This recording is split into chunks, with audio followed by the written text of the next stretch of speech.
नमस्कार दोस्तों।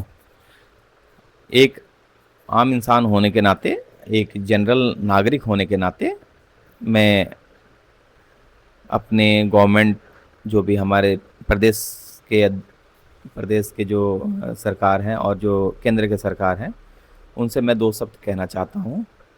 केवल उनसे ही नहीं कहना चाहता हूँ, आम पब्लिक से भी कहना चाहता हूँ कि अगर हमारे देश को विकसित देश बनाना है, अगर हमारे राज्य को विकसित राज्य बनाना है, अगर हमारे जिला को विकसित जिला बनाना है, अगर हमारे गांव को विकसित राज्य जिला बनाना है, तो हमें एक चीज़ पे ही फोकस करना है, जो कि है कैश रिच बनना।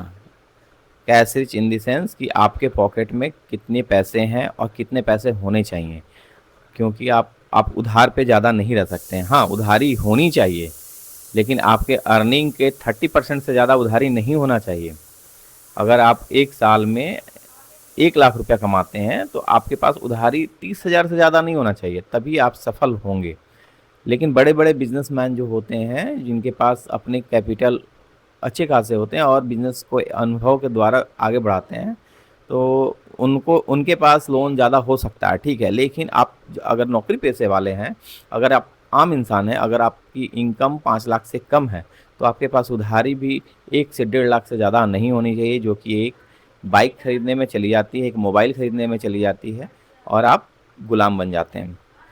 तो सबसे पहले ज़रूरी ये है कि आप अपने कैश फ्लो को बढ़ाएं।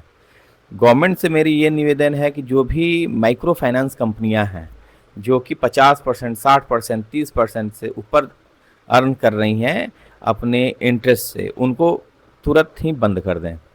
अगर आरबीआई उनको पैसा 6%, 7% देती है, तो 20% से ज़्यादा उनका आईआरआर नहीं होना चाहिए। अगर वो होता है तो उस कंपनी को, वो फिनटेक कंपनी को तुरंत ही उसे बंद कर देना चाहिए, क्योंकि वो एक ऐसा नासूर है जो कि हमारी यूथ को बर्बाद कर रहा है। उनके पॉकेट से पैसे इस तरह कदर निकाल ले रहा है, जैसे कि वो एक फाइल चार्ज का भी एक होना चाहिए कि हमको 0.5% से ज़्यादा नहीं देना है। 0.5% से ज़्यादा कोई कंपनियां नहीं ले सकती हैं। अगर ऐसा हो रहा है तो ये गवर्नमेंट खुलेआम जनता की हत्या कर रही है। दूसरी, अगर कोई बिजनेसमैन आगे बढ़ रहा है, 3 साल अपने धंधे को आगे बढ़ा दिया, तो उनको एक ऐसा fast track loan service provide किया जाए कि वो सफ़र ना करे, अपने बिजनेस को और बूस्ट करे, जिससे कि एम्प्लॉयमेंट बढ़े। सबसे ज़्यादा ज़रूरी है कि आप पैसे को अर्न करें, उसमें से 60% ही आप खर्च करें अपने जीवन यापन में। यानी कि आप 1 लाख कमा रहे हैं तो पूरे साल में, तो आप 60,000 खर्च करने के हकदार हैं, 40,000 नहीं खर्च करने के हकदार हैं। 40,000 आप अपने सेविंग में रखिए, आप अपने पास कैश रखिए।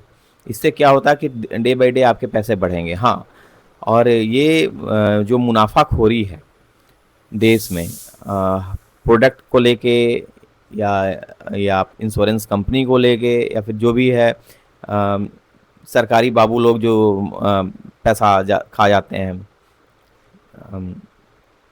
करप्शन को लेके, इन सब पे स्ट्रिक्ट होना पड़ेगा और एम्प्लॉयमेंट बढ़ाना पड़ेगा। तो एम्प्लॉयमेंट बढ़ाने का एक ही सोर्स है, जो कि बिजनेसमैन जो हमारे यहाँ डेवलप हो रहे हैं, उनको आप आगे बढ़ाइए और मिलजुल के काम करिए। अगर आपके पड़ोस में कोई बिजनेस है तो आप उस बिजनेस पे कैसे आप उसको हेल्प कर सकते हैं, आप हेल्प करिए, तभी वो इंडिया लेवल पे आगे बढ़ेगा, वर्ल्ड लेवल पे आगे बढ़ेगा। तो मेरा ये कहना था कि फिनटेक कंपनी को आपके लगाम लगाइए, क्योंकि जब घोड़ा चलती है ना, तो उसको भी लगाम लगाना ज़रूरी होता है, नहीं तो इतना स्पीड चल जाएगा कि जो उस पर बैठा रहेगा वो क्रैश कर जाएगा। वही स्थिति आजकल फिनटेक कंपनियों के साथ है। फिनटेक कंपनियां ऐसे लूट रही हैं लोगों को कि आप उनसे बचाएं, और ये गवर्नमेंट ही कर सकती है, क्योंकि आम जनता जो है वो मूर्ख है। मूर्ख तो नहीं कहना चाहिए, लेकिन हाँ, वो मूर्ख है क्योंकि उनके पास ऑप्शन ही नहीं है। रिश्तेदार से पैसा मांगने जाएगा तो रिश्तेदार पैसा नहीं देगा, भाई से पैसा मांगने जाएगा भाई पैसा नहीं देगा, बाप से मांगने जाएगा बाप नहीं देगा, तो बचा कौन? फिनटेक। तो फिनटेक देगा तो 50%, 60%, 70%, 100% का इंटरेस्ट लेता है। तो कृपया करके आप उनसे बचें और गवर्नमेंट जो है उस पर लगाम लगाए। फिर नेक्स्ट टॉपिक पे हम लोग आएंगे। धन्यवाद।